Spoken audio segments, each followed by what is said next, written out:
ta volonté soit faite et établie dans nos vies. Dans le nom de Jésus. Amen. Alléluia. Aide-moi à saluer ton voisin, ta voisine. Je dis bienvenue dans la présence du Seigneur. Alléluia. C'est encore là pour nous une joie que d'être là, de retour. Recevez les salutations de mon Père spirituel, l'évangéliste Eric Mavinga, qui vous salue. Alléluia. Et qui vous bénit aussi par rapport à votre engagement, votre contribution dans la prière et votre engagement pour l'œuvre missionnaire qui a été fait. Est-ce qu'on peut bénir le Seigneur? Alléluia. Amen. Et nous rendons grâce à Dieu pour la grâce qu'il nous accorde d'être là, d'être vivant et d'être préservé. Amen. Dans les quelques minutes qui suivent, nous allons aller dans la parole de Dieu. Nous sommes dans une année que nous avons baptisée prophétiquement, une année, une saison, pas une année, parce que nous ne voulons pas que ça soit dans une année, mais que ce soit le début d'une saison qui ne s'arrêtera jamais dans la vie de quelqu'un, une saison de progrès évidents. Alléluia. Alléluia. Je suis en train de parler à quelqu'un qui ne fera que progresser dans la vie, qui ne fera qu'aller loin, qui ne fera qu'aller loin. Alléluia. Oui, c'est ça, en fait. Et nous étions en train de partir sur quelques clés pour vivre des progrès évidents. Les dimanches antérieurs, je crois, avant que je ne parte, j'ai parlé de quelques clés. J'ai parlé sur vaincre les mépris. L'une des choses qui fait que certaines personnes n'arrivent pas à accéder aux progrès évidents, c'est parce qu'il y a le poids de mépris. On néglige le potentiel qu'il y a en eux, on néglige, ils sont tellement méprisés qu'ils ne croient pas qu'ils peuvent aller quelque part et faire quelque chose avec Dieu. Ce fut le cas de David. Amen. Hein? David devait vaincre les mépris à plusieurs dimensions. On a parlé du mépris des proches. Ses frères devaient les regarder avec un regard de mépris. Et des fois, les proches peuvent ralentir l'élan des progrès évidents. Les mépris de ceux de soi-même. Des fois, la manière dont nous nous regardons nous-mêmes. Il y a des gens qui se disqualifient déjà à des choses que Dieu les a déjà qualifiées. Il y a le mépris de ceux qui sont en position d'autorité, ceux qui sont établis sur nous. Il y a aussi vaincre le mépris de nos adversaires, certaines personnes qui se dressent en adversaire. Alléluia. Deuxième chose que nous avons dit, c'est décider d'être un modèle, décider d'être un précurseur, décider d'être une unité de mesure, de commencer quelque chose et d'avancer dans cette direction-là. Ça va t'amener à vivre des progrès évidents. Une autre chose, c'est donner une place de choix à la parole de Dieu, car la parole de Dieu est porteuse de toute saison de progrès dans la vie des hommes. Amen. C'est lorsque Dieu parle, c'est lorsque tu saisis une révélation, une lumière de la parole qui transforme ta vie et tout ce qui t'entoure. Amen. Et c'est comme ça qu'on a dans Josué que ces livres ne s'éloignent pas de ta bouche, car quelquefois tes déclarations vont aussi ouvrir des saisons dans ta vie. Il y a une grande puissance dans les déclarations de nos bouches. Amen. Et lorsque nous sommes remplis de la parole de Dieu, nous déclarons la parole de Dieu, nous vivons la manifestation de la parole de Dieu. Nous avons aussi, il y a aussi la puissance de transformation qu'il y a dans la parole de Dieu. La Bible dit ceci, la révélation de ta parole donne de l'intelligence au simple. La parole de Dieu, lorsqu'elle illumine nos cœurs, elle nous rend intelligents. Alléluia. Elle nous transforme, elle nous qualifie, elle nous positionne. Je vois la parole de Dieu transformer quelqu'un jusqu'à le positionner dans la vie au nom de Jésus. La parole de Dieu est un ascenseur vers le sommet. Deutéronome 28 dit ceci, si vous appliquez, si vous mettez en pratique ces paroles que je vous dis, l'Éternel, votre Dieu, vous donnera de la supériorité. Donc, toute personne qui est pratiquante de la parole est un ascenseur de destinée qui ne fera que l'amener au sommet. Alléluia. Tu ne peux pas pratiquer la parole de Dieu et échouer dans la vie. Ce n'est pas possible. Elle a été éprouvée. Amen. Il y a aussi des choses que nous avons vues. Valoriser le don, les potentiels divins. Des fois, ton progrès est attaché au dépôt de Dieu dans ta vie. Il y a des dons spirituels, mais aussi des talents. Et des fois, il y a des personnes dont leur progrès est attaché au talent que Dieu a mis en eux. Des choses naturelles que Dieu a prédisposées en eux qui devraient les booster à atteindre des sommets avec Dieu. Et le cinquième point, j'avais parlé avant de partir l'autre fois là, c'est soit occupé à ton potentiel, être focus, être investi dans ce que Dieu a déjà déposé en toi. Il n'y a pas de progrès sans la concentration, sans le focus dans le travail, dans les valeurs que Dieu a mis en nous. Amen. Alors, j'étais en train de faire la suite. Les jeudis, j'ai commencé cette suite-là. Et aujourd'hui, je vais aller un tout petit peu en profondeur quant à ce. Nous sommes dans 1 Corinthiens chapitre 15, le verset 33. J'ai quelques paroles que le Seigneur a mis dans mon cœur.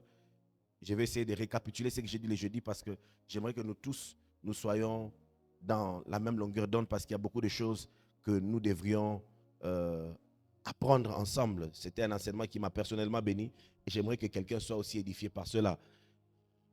Paul qui dit aux Corinthiens, il dit, ne vous y trompez pas, les mauvaises compagnies corrompent les bonnes mœurs. Amen. Hein? Alors, l'une des clés que j'ai ajoutées à ces 5 clés qui va t'amener à entrer dans une saison de progrès évident, c'est le choix des compagnies. Amen. Hein? Aide-moi à dire à ton voisin le choix des compagnies. Le choix des compagnies détermine aussi si nous allons progresser, stagner ou régresser dans la vie. Et c'est très, très subtil, au fait. Souvent, on ne réalise même pas l'impact que la compagnie, les choses qui nous entourent, peut avoir. Et Paul est en train de dire aux Corinthiens, faites attention, les mauvaises compagnies ont de l'impact. Les mauvaises compagnies ne sont pas neutres.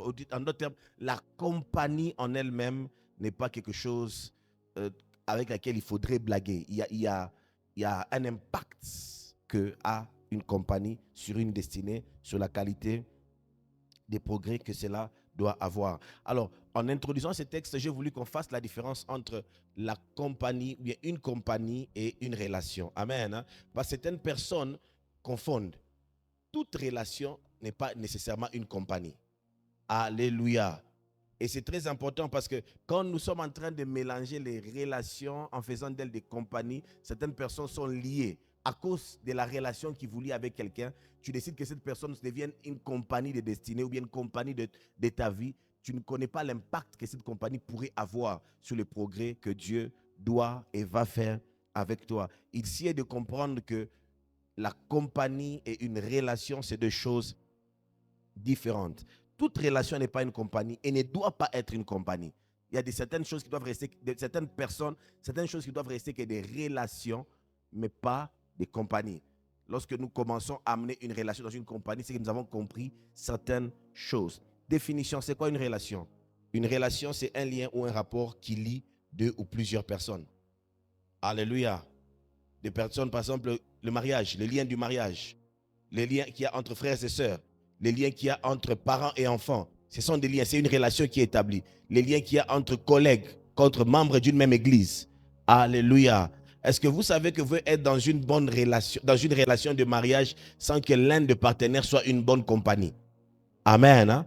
Tu peux être en relation avec quelqu'un qui n'est pas une bonne compagnie ou qui ne doit pas être une compagnie pour que ta vie progresse. Il y a d'autres personnes, lorsque tu lui demandes qu'est-ce qui s'est passé pour que ta vie échoue, il dit, ah, ma mère, ah, mon oncle, ah, ma femme, ah, mon mari, mon enfant. C'était une relation, mais qui a eu un impact des destinées destructeurs parce qu'on n'a pas su faire la différence entre une relation et la compagnie qu'on choisit pour déclencher des progrès évidents. Amen. Hein? Toute relation ne doit pas être une compagnie. Est-ce qu'on est ensemble? Quelqu'un peut faire partie d'une relation, ça peut être ton frère ou ta sœur, mais il y a des choses qui font à ce que cette frère-là, cette relation, décide ou bien devienne une compagnie, quelqu'un avec qui nous devons passer du temps afin de nous influencer pour le progrès ou la pensée que Dieu a pour nous. Si on est ensemble, tu me donnes un bon amen. Il y a un amen qui manque quelque part là. Si on est ensemble, tu me donnes un bon amen. Alléluia. Alors, c'est quoi une compagnie? Dans le dictionnaire, on dit c'est la présence auprès de quelqu'un ou bien le fait d'être avec quelqu'un, quelque chose ou quelque part. La compagnie, c'est la présence auprès de quelqu'un. Il est possible qu'on soit dans une relation avec quelqu'un, mais qu'on décide de ne pas passer du temps, bien de ne pas vivre constamment dans la présence de cette personne, bien de cet environnement, de peur que cet environnement ou cette personne ou ces lieux puissent avoir un impact destructeur sur nous et le progrès que Dieu doit faire avec nous. Est-ce qu'on est ensemble? Relation et lien, compagnie égale présence. Donc, ce n'est pas parce qu'on a un lien qu'on doit passer du temps ensemble ou qu'on doit être dans la présence de l'un et l'autre. Parce que le fait d'être dans la même présence a des impacts, a des répercussions, a des conséquences positives ou négatives. Quelqu'un est avec moi? Alléluia. Et c'est l'erreur que beaucoup ont commis dans la vie. Dieu a des projets de progrès évidents dans ta vie, mais vous n'avez pas pu discerner une relation et une compagnie. C'est vrai que c'est une relation établie, c'est un collègue de service. Est-ce que tout collègue de service doit nécessairement être un compagnon? Alléluia. Où nous devons nous limiter seulement à la relation. Est-ce que tout ami à l'école, vous savez, il y a des gens qui sont partis à l'université ou à l'école qui ne sont revenus pire que ceux qu'ils ont été ou que l'éducation qu'ils ont reçue de leur maison. Parce qu'ils ont décidé de transformer tout type de relations qu'ils ont eues en compagnie. Et sans ne sachant pas que ces compagnies peuvent avoir de l'impact sur le progrès qu'ils doivent faire dans tous les domaines de leur vie. Certains sont devenus païens après avoir eu des valeurs chrétiennes dans leur maison à cause des compagnies qu'ils ont eues dans les milieux scolaires ou académiques. Mais ça ne t'arrivera pas au nom de Jésus. Alléluia. Il y a des hommes qui sont mariés fidèles à leur femme. Mais à cause du travail, une relation professionnelle, cette relation, il a accepté d'être en compagnie d'un monsieur qui n'a pas de valeur. Et cette compagnie a corrompu et l'a amené là où il ne devait pas aller. Il a arrêté de progresser dans sa vie familiale et ça devient de chaos en chaos. Alléluia. Alors, certaines personnes se trompent. Si tu lis les textes que Paul est en train de dire aux Corinthiens, il dit ne vous y trompez pas. Quand Paul dit que ne vous y trompez pas, c'est parce que certaines personnes se trompent. Amen. Hein? Alléluia. Et c'est un avertissement. Pour ceux qui se trompent, Paul dit ne vous y trompez pas. Qu'est-ce que Paul voulait dire par ne vous y trompez pas?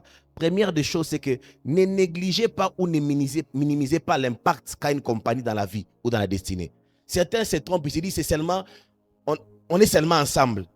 On marche seulement ensemble. J'aime seulement l'écouter. J'aime seulement parler avec lui. Non, il n'y a pas que seulement parler, être seulement ensemble. Paul a dit ceci, ne te trompe pas, ne minimise pas l'impact des personnes auxquelles tu offres ta présence. Ne minimise pas l'impact des milieux dans lesquels tu offres ta présence. Ces choses ne sont pas des choses innocentes. Elles peuvent avoir un impact destructeur sur ta vie et les progrès que Dieu fait avec toi.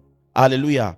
Aide-moi à dire à quelqu'un, ne méprise pas ou ne minimise pas ou ne néglige pas l'impact de la compagnie. Touche-moi deux voisins, dis-leur ne minimise pas l'impact. Alléluia. Des fois, tu vas voir, il y a des parents qui minimisent l'impact de certaines influences que leurs enfants. Il amène un ami qui est là, bizarre, habillé, que c'est un fumeur de chanvre. Tu dis, ce n'est pas grave, tu minimises. Paul dit, tu n'es pas plus sage. Tu sais, avoir de bonnes volontés ne suffit pas dans la vie. La sagesse est aussi importante. D'ailleurs, la bonne volonté n'est bâtie, c'est la sagesse qui bâtit. Si tu veux bâtir ta vie, ta destinée, tous les domaines de ta vie, tu devras apprendre à être sage. Et c'est la parole de Dieu qui donne la sagesse. Et l'une des sagesses que la parole de Dieu veut te donner ce dimanche, c'est que ne te trompe pas, ne minimise pas, ne néglige pas l'impact qu'un ami voleur, qu'un ami ivrogne, qu'un ami qui fume les chanvres, qu'un ami impudique, qu'une amie à toi qui est en train de tromper son mari, qui vole. Ne minimise pas l'impact d'un collègue de service voleur qui peut avoir sur ta vie et ta destinée. Ne minimise pas ça. Ne néglige pas ça. Ne crois pas que ce n'est rien. Ce sont ces valeurs. Moi, j'ai été bien éduqué. Paul dit, ne te trompe pas, ne minimise pas. C'est déjà un danger, c'est un feu rouge. Alléluia. Est-ce qu'on est ensemble? Quand tu es dans un tel, Paul dit, ne sois pas plus malin. Parce que certaines personnes se trompent. Et aujourd'hui, Dieu ne veut que tu ne puisses pas te tromper. Deuxième chose, que veut dire? Ne vous y trompez pas. Deuxième chose, c'est que il y a certaines personnes qui pensent être plus spirituelles et très vigilants pour limiter l'influence des mauvaises compagnies. Alléluia. Les gens qui pensent être très spirituels. Jamais ça va m'arriver. Tu es avec une fille qui se comporte bizarre, elle est toujours, non, moi je suis un homme de Dieu, je parle en langue, moi je suis un homme fort. Écoutez, Paul voulait dire, ne vous y trompez pas, c'est vous dire quoi? Même si tu es spirituel, ne pense pas qu'être très spirituel ou trop vigilant t'exempte de certaines chutes. Certains hommes que Dieu a utilisés avec beaucoup d'onction, de puissance, sont tombés très bas parce que tout simplement, ils ont minimisé. Ils ont pensé être très spirituels. Alléluia. Est-ce que je parle à quelqu'un? Ne pense pas être trop spirituel pour commencer à avoir des entretiens avec des sœurs dans un endroit fermé et croire que rien ne pourra toujours se passer. Ce n'est pas parce que tu as survécu hier que tu survivras pendant les 10 années qui viennent devant toi. Paul voulait dire à des hommes spirituels comme toi, qui ont un grand orgueil spirituel, ne méprise pas, ne te moque pas. Tu vois, il y a des gens qui sont dans les ministères, mais tu as une influence des gens qui ont un amour, un attachement bizarre à l'argent. Alléluia. Et toi, tu dis non, moi je ne crois pas ça, moi j'aime les âmes. Tu ne connais pas ce que ça peut te faire dans 10 ans. Tu vois, quand tu fais le ministère, tu es encore célibataire, c'est différent. Quand tu es nouveau marié, c'est différent. Quand tu as une famille qui grandit avec des besoins, c'est différent. Et les cœurs là, qui grandissent par rapport aux saisons, il y a des choses qu'il faut déjà prévenir avant. Ce sont les compagnies. Est-ce que je parle à quelqu'un? Parce qu'il y aura des saisons de ta vie où les besoins seront pressants et ta compagnie sera l'environnement favorable pour que toi, tu puisses redresser dans ce que tu es en train de vouloir faire pour Dieu et pour la gloire de Dieu. Et certaines personnes, ce qui les amène là-bas, c'est qu'ils sont très orgueilleux spirituellement. Moi, je suis un homme de Dieu. Moi, je suis un homme de prière. Moi, je suis ceci. Moi, je suis man of God. Et tout le reste. Et il se permet tout et n'importe quoi. Alléluia. Paul dit, ne te trompe pas. Il y a eu plus spirituel que toi qui ont été influencés. Alléluia. Il y a eu plus vigilants que toi qui ont laissé leur peau. Ne te trompe pas. Si tu blagues avec la compagnie, tu pourrais être les prochains sur la liste. Et quelqu'un a dit, il n'y a pas de nouvelles gaffes, il n'y a que de nouveaux gaffeurs. Est-ce qu'on est ensemble? Troisième chose, quand Paul veut dire ne te trompe pas, il voulait dire quoi? Il voulait dire ceci. Ne développe pas une interprétation personnelle de la parole de Dieu pour défendre le type de compagnie que tu as. Tu as des amis bizarres et des filles qui sont légères. Toutes tes amies elles ont toujours des relations bizarres. Elles sortent avec les maris d'autrui. Tes amis toujours dans les chambres, des trucs compliqués. Écoute ce que toi, tu vas donner comme verset. Jésus était avec des hommes de mauvaise vie. D'ailleurs, dans la maison de... C'est qui cet homme-là? Non, Zachée. Jésus est entré dans la maison des Zachée, un républicain. Il était entouré des gens de mauvaise vie. Et toi aussi, tu es devenu le nouveau Jésus de notre génération. Alléluia. Est-ce que je parle à quelqu'un? Il y a des gens comme ça qui ont une interprétation dangereuse. Ils développent des interprétations erronées, personnelles, pour défendre leur compagnie. Pourquoi toi, tu es un frère, tu es marié, tu as tes engagements et ta femme. Pourquoi tu es toujours en train de sourire cette chose? Quelle amitié, quel lien fort que vous avez. Oh non, même dans le ministère de Jésus, il y avait Marie de Magdala. Elle était toujours, d'ailleurs, même ses cheveux étaient au pied du maître. Pourquoi tu me juges? Pourquoi tu es en train toujours de me doigter, frère? On ne te juge pas, on est en train de te dire, n'interprète pas la Bible parce que tu aimes la compagnie des femmes, tu aimes la compagnie des aventuriers. J'aimerais te dire, fais attention, ne te trompe pas. Est-ce que j'ai parlé à quelqu'un? Il y a des gens comme ça, et il va développer cette compréhension. Pourquoi il te dit, la Bible même dit, tu peux prendre un peu de vin pour ta santé. Pourquoi vous êtes en train toujours de nous juger? Oh, ça fait quoi? Ces genres d'interprétation personnelle de la Bible, c'est aussi un mensonge que nous avons. Parce que nous voulons garder. Ça fait quoi d'avoir un ami qui boit? Est-ce que moi, je vais boire comme lui? Ça commence comme ça. Alléluia. Ça commence comme ça. Et si tu te trompes, tu penses, toi, tu es meilleur que ceux qui ont fait des gaffes avant toi, que ceux qui sont tombés avant toi, que ceux qui ont échoué avec toi, avant toi. Tu comprendras le verset de Paul. Tu comprendras quand tu seras corrompu. Tu comprendras ces versets. Mais que Dieu t'épargne au nom de Jésus. Alléluia. Ton amen a un problème. Je dis que Dieu t'épargne au nom de Jésus. Il ne faut pas développer des... Tu es tenté seulement d'interpréter la Bible à ta manière parce que tu veux préserver ce qui plaît à ton cœur. Jusqu'à ce qu'on va te ramasser. Le diable est un ancien combattant. Alléluia. Lorsque vous lirez la Bible, on l'appelle le serpent ancien. Et il n'y a que l'ancien des jours qui peut le vaincre. Et l'ancien des jours te donne la sagesse. Ne te trompe pas. Feu rouge. Mauvaise compagnie, c'est une alerte dans ta vie. Quand tu constates seulement que la compagnie qui est autour de toi, c'est déjà une alerte de destinée. Pas ça. Pas ça. Alléluia. Des choses à savoir sur les relations et la compagnie. J'ai dit ceci.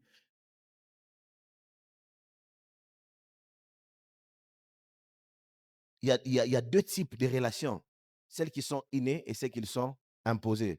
Les relations innées sont les relations familiales. Tu es né dans une famille. Tu peux être dans une famille où ton grand frère il est fumeur de chanvre, ou bien c'est un bandit. Et tu te retrouves que c'est ton grand frère. Tu n'as pas de choix. Ou bien un de tes oncles, il est musicien mondain. Et tu te retrouves que tu es son cousin, ou bien son neveu favori. Est-ce qu'on est ensemble? Hein? C'est une relation qui t'a été imposée du fait de la naissance. Tu te retrouves dans un environnement comme ça, tu es né dans une famille où peut-être que les parents ou bien papa est rose chrétien, il est dans des sciences occultes, et tu es dedans. Et toi, tu as entendu parler de Jésus. C'est très important de savoir que cette relation qui t'a été imposée ne doit pas être aussi une imposition de fréquentation. Alléluia. Alors, il y a des relations que nous choisissons et celles qui nous sont imposées. Mais une des choses que vous devez savoir sur la compagnie, c'est que toute compagnie est un choix. Amen. Hein? Toute compagnie est un choix. Toute forme de compagnie est un choix que nous faisons. Et parmi les choses que vous devez savoir sur la compagnie, c'est que notre compagnie détermine l'atmosphère qui va régner dans notre vie. L'atmosphère de ta vie sera déterminée par la compagnie dans laquelle tu es. Qu'est-ce qui t'environne? Dans quel milieu, quelle personne, quelle chose à laquelle tu offres ta présence permanente va déterminer l'atmosphère qu'il y aura dans ta vie. Vous voyez, lorsque tu es entouré tu fréquentes par exemple un milieu où tu entends ici, on a peut-être les voleurs entrés à gauche, les voleurs entrés à droite, et c'est les milieux que tu fréquentes. Sans t'en rendre compte, quand il arrive seulement à 20h, 21h, 22h, ton cœur a peur. Peut-être qu'aujourd'hui, c'est mon tour. Oui ou non? Oui ou non? Le problème, c'est quoi? C'est les milieux que tu fréquentes qui déterminent l'atmosphère de peur qu'il y a dans ta vie.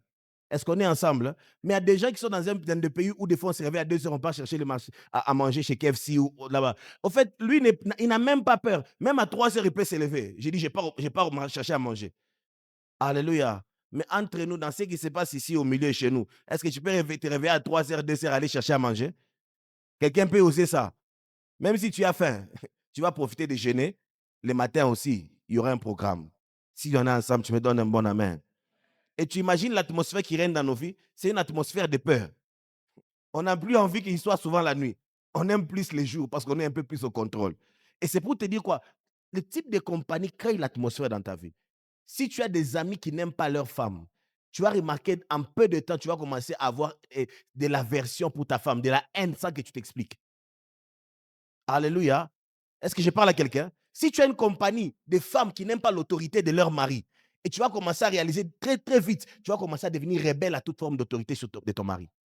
Et le problème, c'est quoi? Le problème, ce n'est pas toujours toi. Le problème, c'est aussi le type de compagnie, de fréquentation que tu as. Ça va établir une atmosphère qui va régner, qui va déterminer si tu vas progresser, redresser ou stagner. Et ne minimise pas cela. C'est ce que Paul était en train de vouloir dire, c'est ce qu'il était en train de dire. Alors, je vais parler un peu sur les compagnies. Il y a plusieurs types de, de compagnies. Amen. Hein?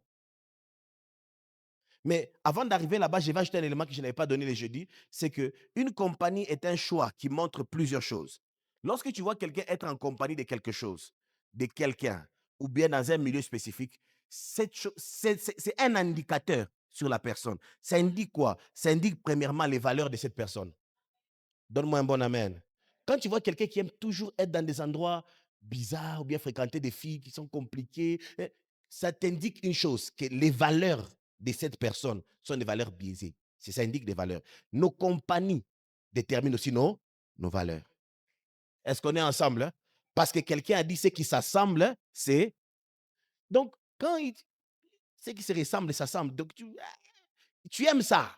Pourquoi toi, tu es toujours à côté des gens qui aiment qui les copines, tu es non marié, tu es toujours à côté des gens qui aiment aller rentrer à la maison tard. Tu as toujours des... Et ça te fait plaisir. Il y a des gens, tu vois, il est chrétien, mais il est à l'aise lorsqu'il est en train de scroller sur WhatsApp et il voit des filles qui sont à moitié nues. Et tu sens que son réflexe, c'est de voir qui me regarde. Mais les valeurs, c'est que dans son cœur, c'est ce qu'il aime, au fait. C'est ce qu'il y a dans son cœur, ce sont ses valeurs. Une autre chose qui révèle nos compagnies révèlent nos penchants. Alléluia. Au-delà de nos valeurs, ça révèle aussi nos penchants. Yeah. Quand tu vois ton fils aimer un type de personne, sache que ça révèle les penchants qu'il y a dans son cœur. Alléluia. Nos compagnies ne révèlent pas que nos penchants. Troisième chose, nos compagnies révèlent aussi nos motivations. Qu'est-ce qui te motive? Alléluia. Est-ce que ça passe? Est-ce que ça passe? Nos motivations aussi. Alléluia. Vous voyez, même dans l'église, il y a des types, il y a des gens qui sont. Tout le monde à l'église n'a pas les mêmes motivations. Mais les gens des mêmes motivations se mettent toujours ensemble. Vous voyez toujours un groupe de gens qui voient les mal. Vous savez ça, non? Non, non, oui. Et vous allez voir, ces gens-là, ils aiment être toujours ensemble. Parce que, en fait, les penchants, ils sont motivés à diminuer ce qui avance. C'est leur motivation. Et ça révèle au profond ce qu'il y a en eux. Et veille un peu sur ta compagnie. Moi, dire à ton voisin, veille sur ta compagnie. Tu es dans quelle compagnie? Tu es dans quel groupe? Et dans ton groupe, là, vous parlez de quoi? Alléluia. Vous parlez de qui? De quoi? Et pourquoi? Une autre chose qui révèle nos compagnies révèlent aussi notre amour. Alléluia. On passe plus de temps, on investit plus d'énergie pour ce qu'on aime le plus. Nos compagnies révèlent aussi notre personnalité. Alléluia. Et nos compagnies révèlent aussi notre passion. Qu'est-ce qui te passionne? Il y a d'autres personnes qui aiment plus aller jouer au billard. Et tu vas voir, sa compagnie sont les joueurs de billard. D'autres aussi sont passionnés pour le salut des âmes. Et ses meilleurs amis sont des gens qui ont des projets d'évangélisation. Comment est-ce qu'on peut avancer le royaume de Dieu? Ta passion se révèle aussi par le type de compagnie que tu as. Alléluia. C'est pas venir dimanche à l'église ne dit rien pour Dieu. Venir dimanche à l'église, ce n'est rien, c'est rien. C'est normal. En fait, les dimanches, c'est les jours des religieux. Amen. Hein? Les jours des gens qui disent ah, Nzambe aboya gaete, hein? Les dimanches, c'est pas un jour, c'est pas les jours où on découvre les bons chrétiens. Alléluia. C'est pas les jours où on découvre les vrais chrétiens. Alléluia. On découvre les bons chrétiens, les vrais chrétiens, par la qualité des compagnies qu'ils ont au-delà d'un culte de dimanche dans le quotidien de leur vie. Chaque jour. C'est les choix qu'ils font des milieux, les choix qu'ils font des amis de fréquentation, les choix qu'ils font des choses à voir. Alléluia. Détermine si celui-ci était un vrai disciple de Jésus ou pas. Alors, j'essaie de dire quelques types de compagnies. Il y a des compagnies qui sont un peu définies, un peu plus explicites. D'autres ne sont pas très définies. Mais ce sont des formes de compagnie que nous devons tirer attention. Parce que ces choses-là ont de l'influence sur nous. J'ai parlé des amis. Alléluia. Un ami est une compagnie. Quand tu dis c'est mon ami, les amis se choisissent. Alléluia. Les amis ne s'imposent pas. Et quelqu'un n'a pas le droit de t'appeler mon ami sans que vous vous êtes accordé d'être ami. Donne-moi un bon amen. Tu ne deviens pas mon ami de manière, comment je peux dire, personnelle, bien unilatérale. C'est toi qui décides. Non, non, tu ne décides pas d'être mon ami. On s'accorde d'être amis sur base des valeurs, sur base des penchants, des passions, et on s'est dit, c'est mon ami. Alléluia. C'est comme ça que je vous dis ceci. En parlant de compagnie, il y a tout frère. Tous tes frères ne sont pas tes amis, oui ou non? Oui ou non? Nous sommes dans la même famille des fois, mais tous nos frères ou bien toutes nos sœurs ne sont pas des amis. Il y a des frères relations, mais parmi ceux qui sont relations, c'est une personne avec qui nous avons une forme d'amitié, où la compagnie est une compagnie productive, où nous décidons d'offrir la compagnie à cette personne. Est-ce que quelqu'un a le nom de son frère là, son cousin là, qui est une compagnie? C'est au-delà d'une relation. Est-ce qu'on est ensemble? Hein? Il n'y a pas que les amis. Une femme, un mari, c'est un type de compagnie. Alléluia. Bien des relations déjà établies. C'est une compagnie déjà établie. Il y a des fiancés, il y a des associés d'affaires, il y a des frères et sœurs dans la foi ou bien dans la famille, des parents, il y a des conseillers dans la vie, il y a des bergers ou les pasteurs ou les prophètes ou l'apôtre ou l'enseignant qui est établi sur ta vie. C'est une compagnie. C'est quelqu'un que tu vas côtoyer les jeudis à l'enseignement, les dimanches à la prédication, les vendredis à l'atmosphère de prière. Au bureau, tu vas les voir pour des entretiens. Donc, ça dit c'est une fréquentation permanente de ta vie. Et c'est une personne qui peut avoir une influence positive ou négative. Alléluia. C'est comme ça qu'on a toujours l'habitude de dire aux gens, toute église n'est pas une bonne église. Donne-moi un bon amen. Il y a des milieux, quand tu les fréquentes, tu ne comprends pas, tes valeurs de sainteté diminuent. Ton amour pour le salut des âmes diminue. Tu deviens très conscient de toi. Trop conscient de toi que de Jésus et de l'œuvre de Dieu. Alléluia. Pourquoi? Parce que tu as ignoré que le fait de t'asseoir dans un quatre murs et que quelqu'un te parle a un impact sur ce que tu vas devenir demain et ce que tu feras demain. Est-ce qu'on est ensemble? Alléluia. Mais il y a aussi certaines compagnies qui ne sont pas définies, comme la musique. Est-ce que vous savez que la musique est une compagnie? C'est comme ça que le type de musique que tu écoutes détermine ce que tu deviens. Il y a des gens qui aiment des musiques un peu sensuelles. Et tu vas remarquer, tu as toujours des penchants à la sexualité. Tu es toujours en train de brûler à tout moment. Qu'est-ce qui te passe? Les musiques que tu écoutes réveillent que des sensations bizarres. Tu es dans un milieu où on parle seulement de manga. Tu vois des choses comme ça. Et quand tu écoutes ça, dans ta tête, tu commences quand tu vois un robot.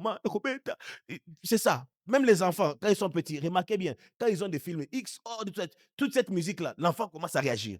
La musique est une compagnie permanente pour cet enfant. Yeah, maman! Ça vient d'où? La musique qu'il a entendue a créé une compagnie permanente qui a défini si cet enfant va progresser dans les voies de Dieu ou dans la rébellion. Donne-moi un bon amen. Ne négligez pas les musiques que vous entendez. Oh Seigneur, ce n'est que sur YouTube. Ce n'est pas que sur YouTube. Le diable a tout calculé pour que l'environnement, tes fréquentations ne t'amènent pas à aimer Dieu plus et à progresser avec Dieu. Est-ce que je parle à quelqu'un? C'est comme ça que je te dis, même les trucs là, oh non, ce n'est que du rap. Écoute, gloire à Dieu, maintenant il y a du rap chrétien.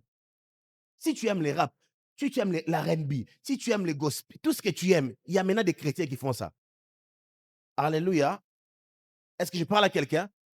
Mais quand tu es rempli de cette musique, voilà pourquoi des fois tu as des désirs bizarres. Tu ne comprends pas. Quand tu écoutes cette musique, ça lève des sensations en toi. Mais ça vient d'où? C'est une compagnie qui te corrompt.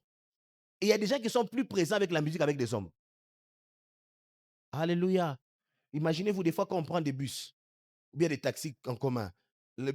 Quoi, ça, les chauffeurs, mais une certaine musique.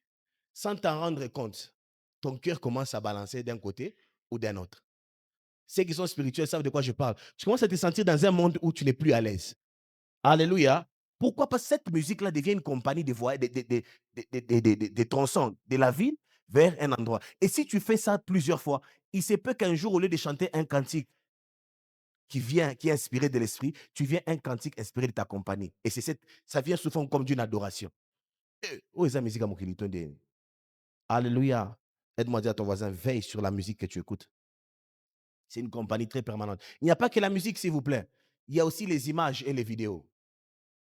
Toutes les vidéos que nous voyons, remarquez bien de nos jours, même sur Facebook, sur YouTube, la plupart des jeunes garçons sont devenus pervers comment? Comment on a appris certaines choses? C'est peu quoi? Les images. Vrai ou faux? Les images, les vidéos qui circulent. Et plus tu suis ces mêmes images, plus tu commences à avoir les mêmes désirs. Plus tu suis les mêmes vidéos-là, regarde les idées qui commencent à monter dans ta tête. Alléluia. Choisis une bonne compagnie. C'est comme ça, vous dire quoi? Les compagnies se choisissent. Tu sélectionnes quelle image tes yeux vont regarder. Écoutez ce que Job a dit. J'ai décidé de ne pas regarder une femme vierge. J'ai décidé. C'est un choix. Je ne vais pas poser mes yeux sur une vierge. Est-ce que je parle à quelqu'un? Je ne vais pas commencer à regarder avec convoitise. Toi, qu'est-ce que tu regardes? Alléluia. Qu'est-ce qui fait ta passion? Regarde comment tu es. Sans te rendre compte, même quand tu es là, tu commences maintenant à avoir des femmes de nuit, des maris de nuit, et tu commences à nous chercher des problèmes. Pourquoi? Parce que ta compagnie, tout ce que tu regardes, tout ce que tu écoutes ne parle que sexualité. Tu vois, tu commences à lutter. Même pour prier, quand tu te mets à genoux, tu fermes les yeux, regarde l'image qui vient. Voilà pourquoi tu pries que 5 minutes. J'ai parlé à quelqu'un. Parce que ta compagnie t'a déjà corrompu. Comment tu vas aimer Dieu et après avoir passé du temps avec des images bizarres? Alléluia. Ces choses nous ont peut-être été imposées sur les réseaux sociaux, mais on a le droit de scroller. Aide-moi à dire à ton voisin, tu as le droit de scroller. Voilà pourquoi je prie aussi que nous, les chrétiens, nous puissions avoir suffisamment de contenu qui devienne une bonne compagnie pour nos frères chrétiens dans le monde. Alléluia. Parce qu'il y a tellement de contenu qui deviennent notre compagnie quotidienne. Aujourd'hui, quand tu es sur Facebook, tu ne peux pas passer sans avoir vu une fille nue, une image bizarre, une chanson compliquée, et tu sens que tu es en compagnie d'un monde bizarre. Et tous les gens qui sont tous les jours sur Facebook, sur TikTok, je suis sûr que la qualité de votre vie n'est pas bonne. Je n'ai pas besoin d'être prophète. Voilà pourquoi tu fuis même les cultes. Parce que après avoir suivi 2 heures des chansons bizarres et des images bizarres, même si c'est l'heure de l'enseignement, tu n'auras plus envie de venir. Ton cœur est lourd. Ton environnement t'a déjà commencé à t'épuiser. Le feu a commencé à s'éteindre et c'est normal que tu mènes la vie que tu mènes. Alléluia. Une autre chose sont les livres, la sélection des livres.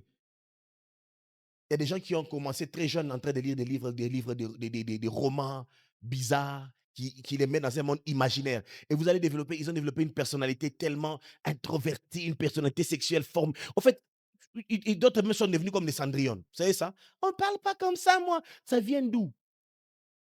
Pourquoi? Il était dans son monde des romans, dans son monde de dessins animés, bien intentionnel, pour transformer un humain normal avec des réactions comme si c'était une poupée.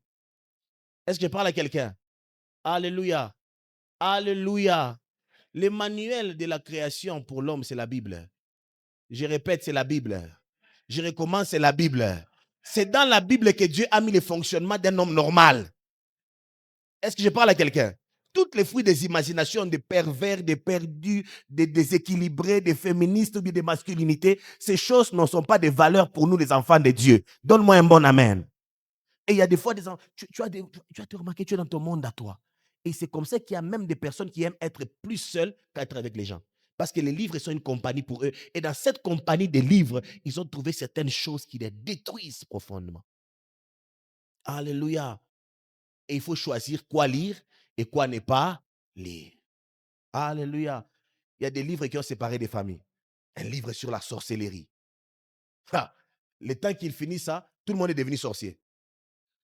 Tout le monde est devenu sorcier. Même quand quelqu'un était fatigué la journée, une partie que les mains vont loger. Ah, c'est normal. Il y a des gens qui. Donc, tu es devenu. Et tu vas remarquer que tu commences à développer une vie bizarre. Alléluia. Amen. Est-ce que je parle à quelqu'un? Faites attention avec ce que vous lisez. Mais je vais beaucoup mettre mon accent sur ce point ici avant de sauter sur un des derniers points et puis nous allons partir. Alors, bon, je vais sauter ça pour revenir. Il y a une autre compagnie, c'est le travail. Le type de lieu où nous travaillons, c'est aussi une compagnie que nous choisissons. Quand tu es dans un milieu de travail qui, tous les jours, qui te corrompt, musique pareille, femme nue, nan, nan, nan, nan. Donc, un milieu de travail tellement destructeur, c'est une mauvaise compagnie. Alléluia. Sans t'en rendre compte, tu seras corrompu, car l'homme n'est pas un robot. Le cœur de l'homme peut être influencé positivement ou négativement. Alléluia. Et c'est très important pour nous, enfants de Dieu, de créer des milieux de travail bien pour que nos frères dans la foi croissent et continuent à aimer Dieu. Alléluia. Un autre, un autre type de fréquentation, mais de compagnie, c'est le travail. Et c'est quoi ça? C'est l'église. Ça, j'ai déjà parlé déjà en expliquant. L'église locale est une grande compagnie. Et l'église que nous fréquentons détermine beaucoup ce que nous devenons. Alléluia. Amen. Et c'est très important de le savoir que l'église locale est une grande compagnie. Nous fréquentons des mentalités, nous fréquentons des convictions, nous fréquentons une manière de voir les choses. Et c'est très important de choisir une église locale sur des valeurs. Alléluia. Le dernier point sur des choses non évidentes ou encore des compagnies qui ne sautent pas aux yeux, c'est les pensées. Les pensées. Aide-moi à dire à quelqu'un les pensées.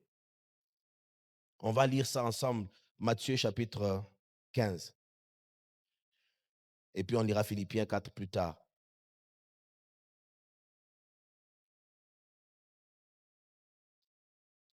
Je peux commencer à partir du Matthieu 15, à partir du descends encore. Tu peux descendre encore, s'il te plaît.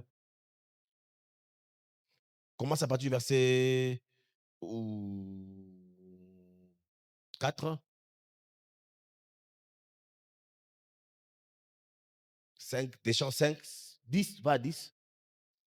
C'est que je cherche au niveau 17, mais je cherche quelque chose.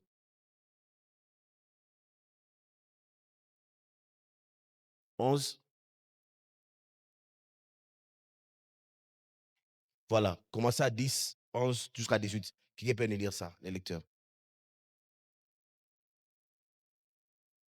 Matthieu chapitre 15, le verset 10, nous lisons la parole de Dieu.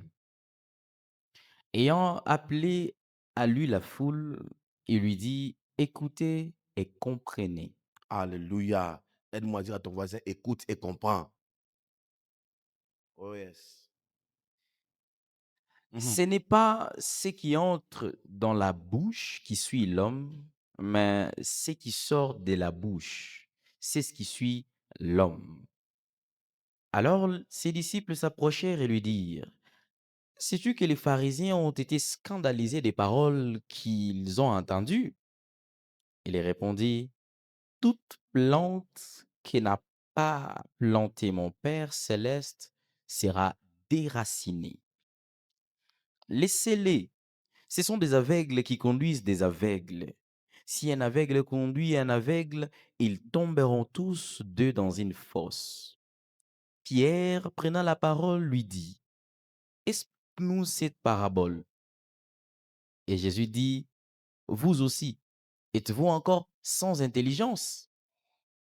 Ne comprenez-vous pas que tout ce qui entre dans la bouche va dans le ventre, puis est jeté dans le lieu secret? Mais ce qui sort de la bouche vient du cœur, et c'est ce qui suit l'homme. 18. Continue.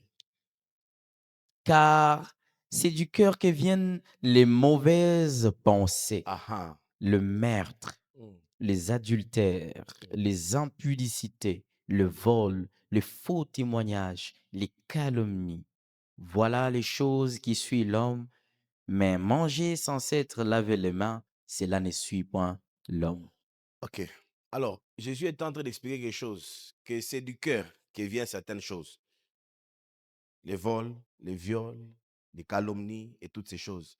Et une des choses que cache le cœur, qui est une compagnie permanente de l'homme, c'est la qualité de ses pensées. Amen. Hein?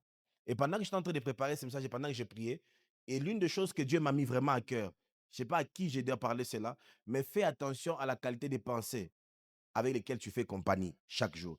Vous savez que nos pensées sont même plus permanentes avec nous que nos partenaires de vie.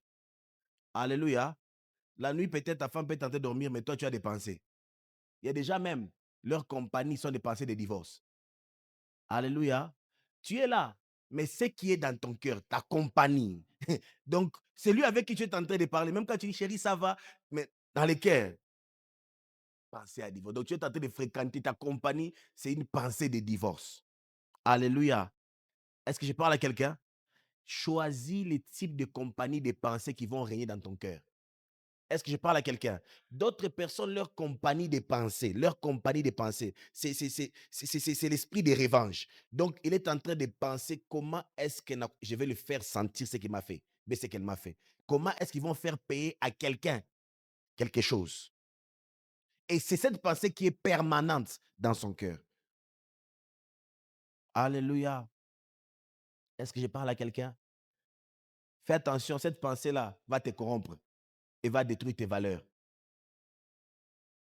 Est-ce que je parle à quelqu'un? Est-ce que je parle à quelqu'un? Fais attention. Quelles sont les pensées que tu as dans ton cœur?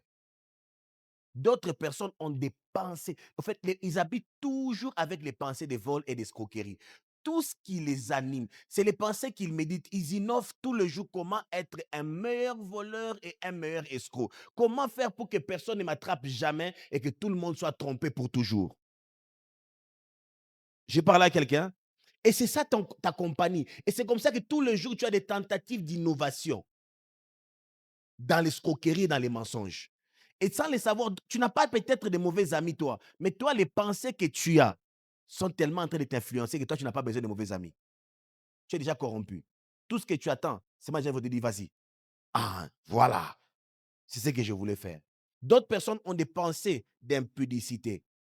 Dans ton cœur, tu ne penses que ça.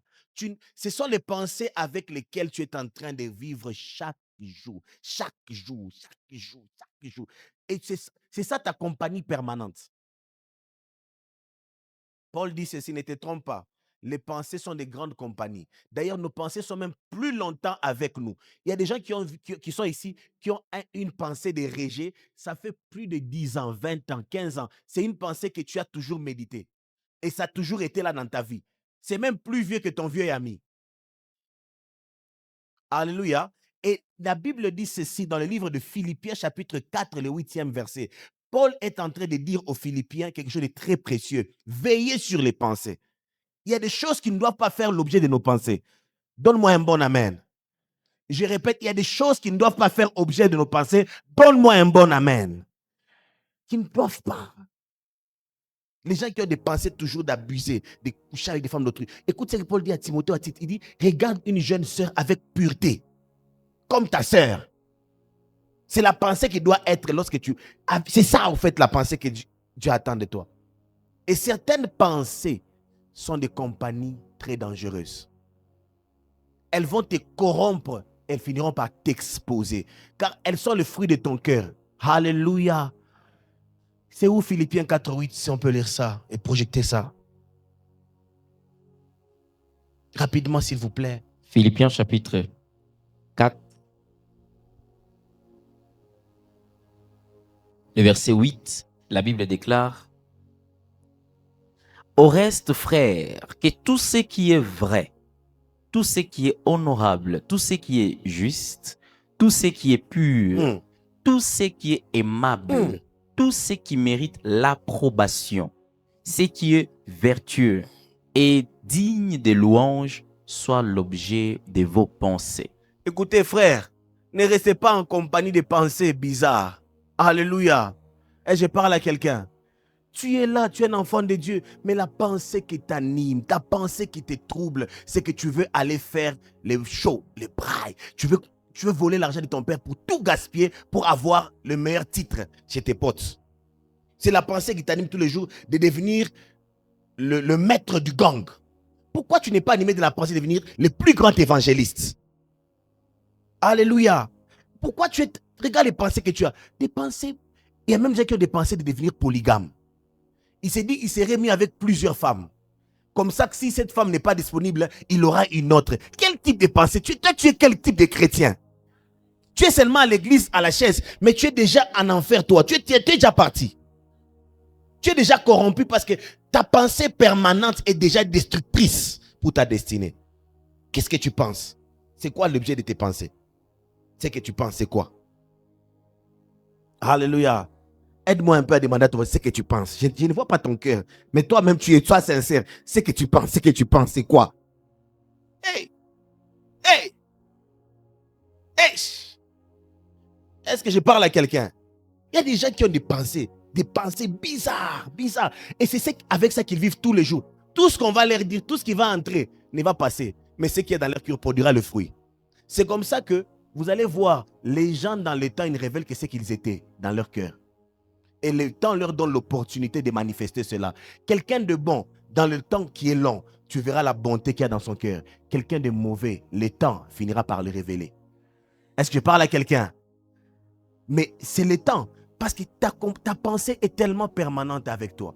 D'autres personnes, quelle est la pensée que tu as sur l'argent? Je ne sais pas pourquoi je vais dire ça à quelqu'un. Tu es tellement cupide et égoïste. Tout ce que tu fais comme prière, tu es vraiment... Même Dieu sait que tu es un escroc. Le premier jour où Dieu te bénit, c'est le jour où tu démissionnes avec les engagements à l'église et à la maison de Dieu. Toutes tes larmes là que tu as, ce sont des larmes d'escroquerie, les larmes des crocodiles. On ne voit pas ça, c'est dans l'eau. Je parle à quelqu'un. Dans ton cœur, la vraie pensée, c'est que tu veux être plus que nous tous.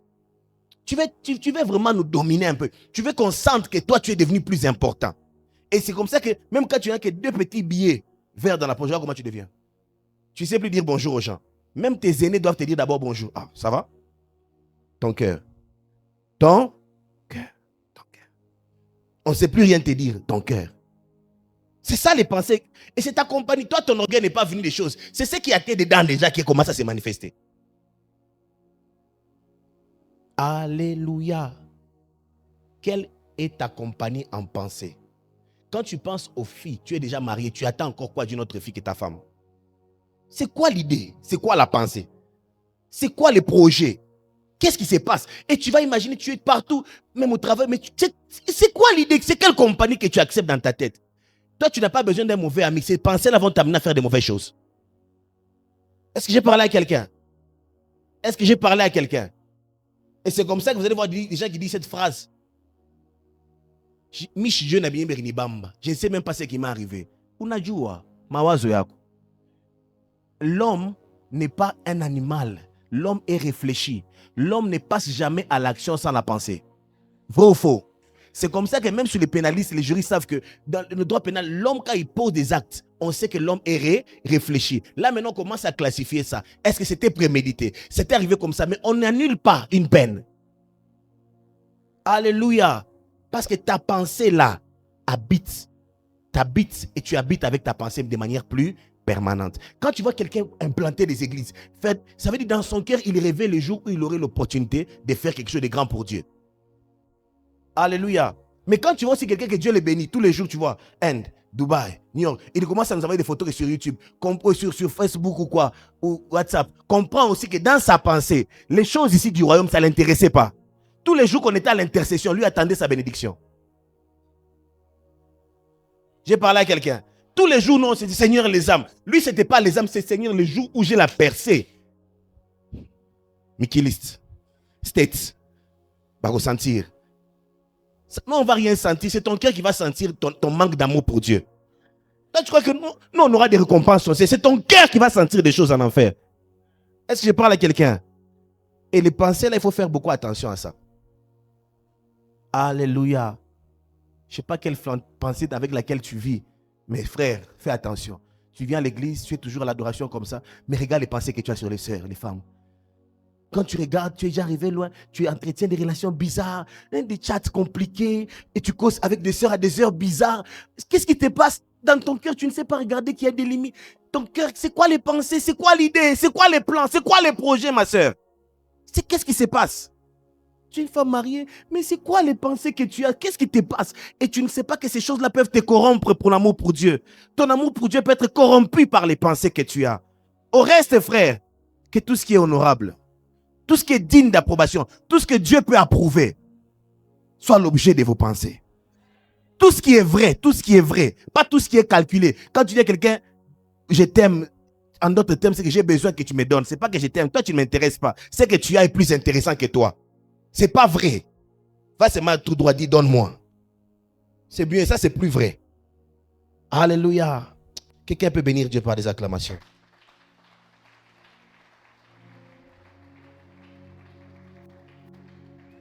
Je suis déjà à la fin.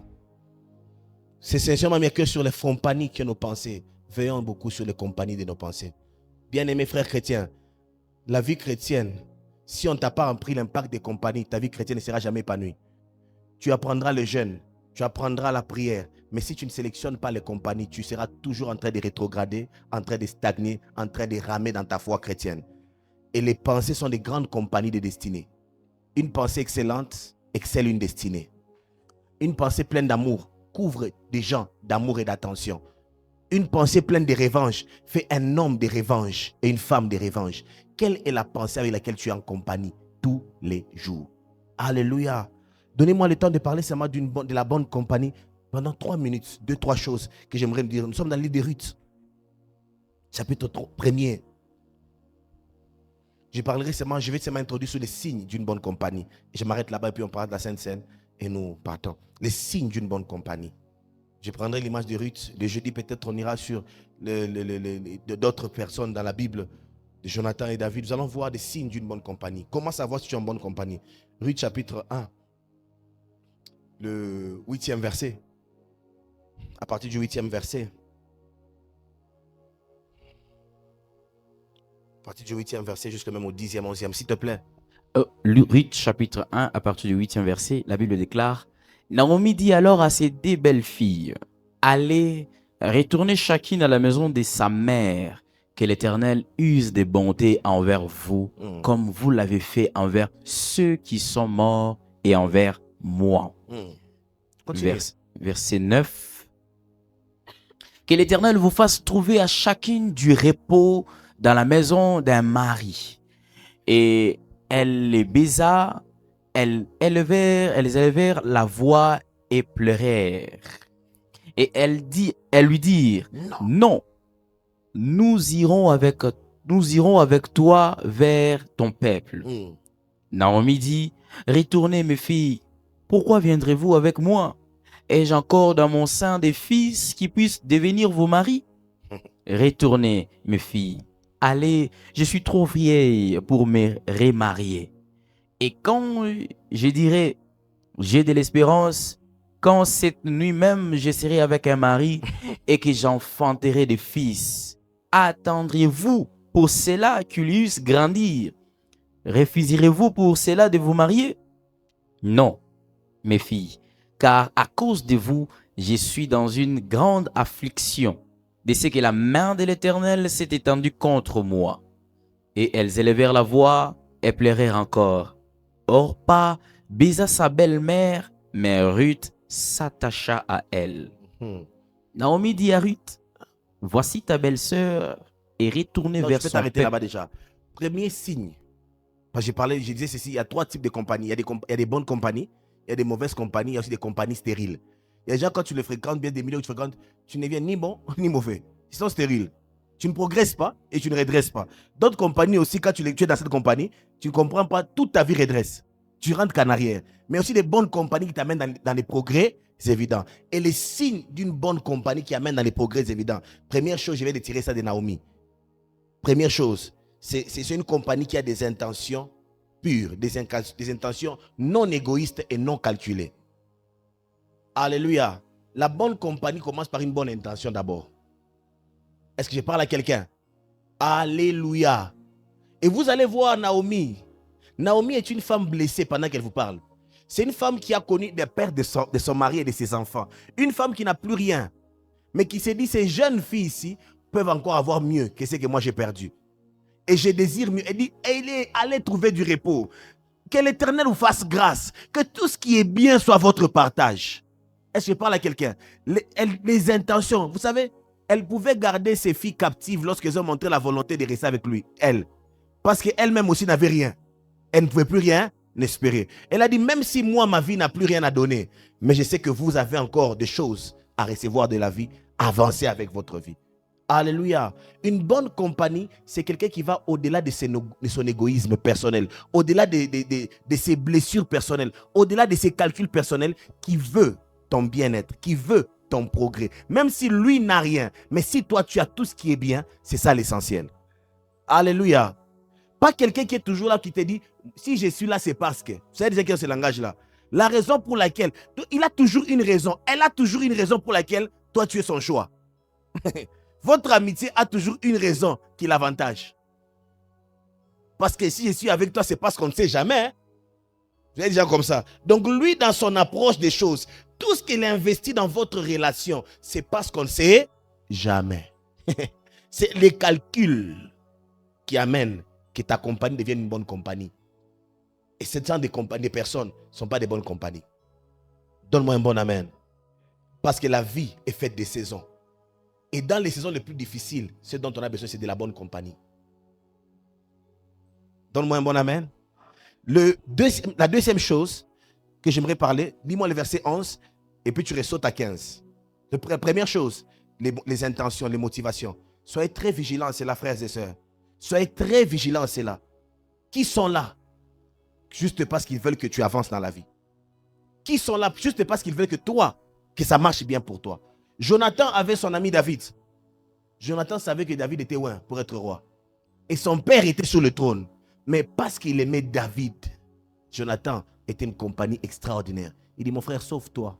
Je ferai même ça et ça pour toi. Mon intention à moi, c'est que la royauté que Dieu a mise sur ta vie soit préservée. Alléluia. Faites attention avec des gens, des calculateurs autour de vous. Donne-moi un bon amen. Faites attention à des gens qui sont là que pour quelque chose, pour que leurs intérêts soient préservés. Leur motivation profonde, ce n'est pas votre épanouissement, pas votre bien-être. Leur motivation profonde, c'est l'intérêt qu'ils peuvent avoir, soit de votre position, soit de votre influence, soit de vos revenus, soit de votre personne ou de vos relations. Donne-moi un bon amen. Ces gens-là, c'est ce qu'on appelle les gens qui te font rêver. Ce sont des personnes où quand tout marche bien, demandez aux politiciens, ils vont vous dire ce que je parle. Quand quelqu'un est nommé, il a des amis, des appels, tout le monde est son ami. C'est tout son ami de l'école, son ami de la famille, tout le monde est son ami. Mais vous allez voir, le jour où on les destitue de ses responsabilités, la plupart de ces personnes meurent d'arrêt cardiaque. À cause de la solitude. Cette solitude vient où? Parce qu'il n'y avait pas réellement de vraies compagnies. Tout ce qui était là pour un but. Donne-moi un bon amen. Si tu ne savais pas, sache-le aujourd'hui. Ce n'est pas tout le monde qui est autour de toi, qui s'appelle compagnie, que tu appelles compagnie, a des intentions pure de ton progrès dans la vie. Alléluia. Il faut filtrer les gens. Il faut examiner, il faut émettre. J'aime ce que Paul dit. Il dit, Timothée, mon fils légitime, je l'ai mis à l'épreuve.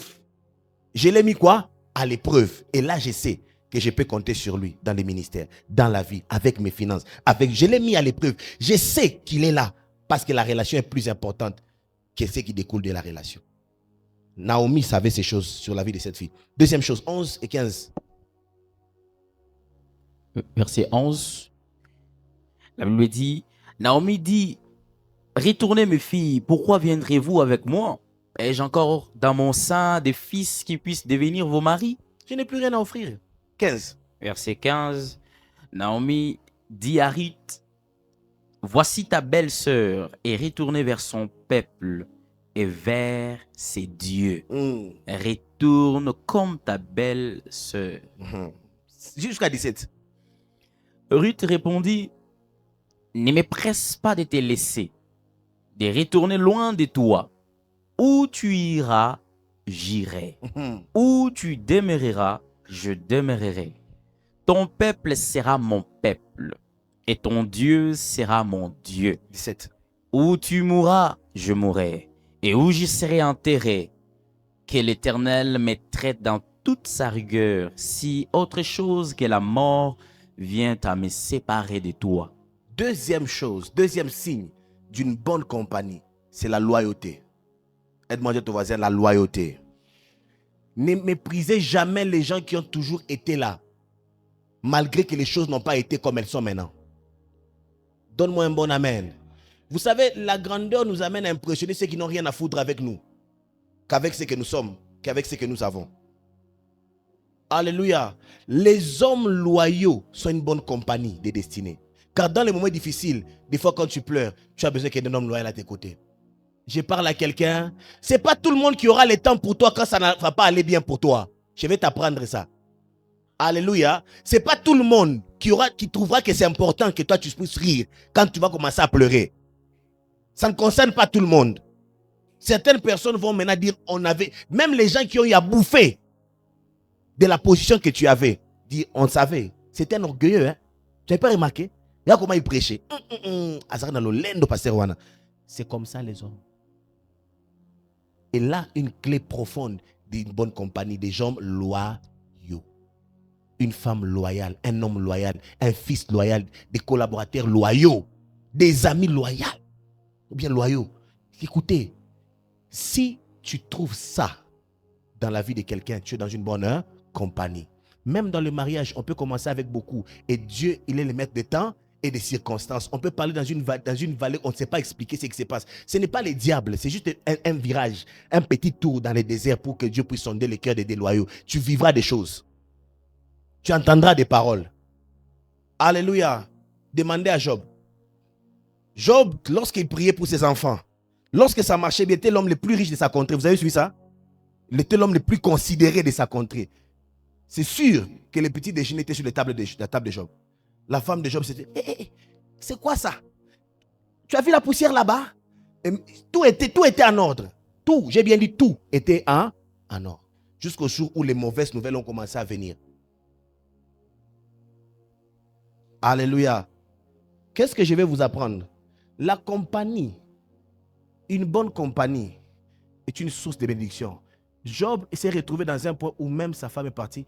Ce sont les amis qui sont venus et qui ne sont pas venus conseiller, qui sont venus faire des choses bizarres dans la vie de Job. Le temps me manquerait, mais je vais revenir sur ça pour que vous compreniez que des hommes loyaux et des femmes loyales, des amis loyaux sont des personnes qu'on ne blague pas avec dans la vie. Alléluia. Alléluia.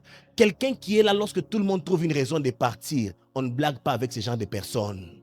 On s'attache et on les aime et on s'investit. Ce sont des personnes rares dans la vie. Vivez longtemps, vous comprendrez ce que je vous dis. Alléluia. Des personnes, tu as commencé faiblement, humblement avec ta femme, vous êtes passé dans tous les périples de la vie et tu te retrouves dans une position considérée dans la vie et tu penses que tout ce qui t'entoure sont là pour toi. Tombe malade, tu comprendras. Tu iras seul à l'hôpital. Il y a même des femmes qui laissent leur mari partir seul à l'hôpital, vous savez ça? Tandis que d'autres peuvent les porter et disent, dans les meilleurs, dans les pires, je suis ton compagnon. Je ne suis pas là seulement pour la relation de mari et femme. Ta compagnie me fait du bien. Même lorsque ton pied fait mal, ce que tu dis me fait rire.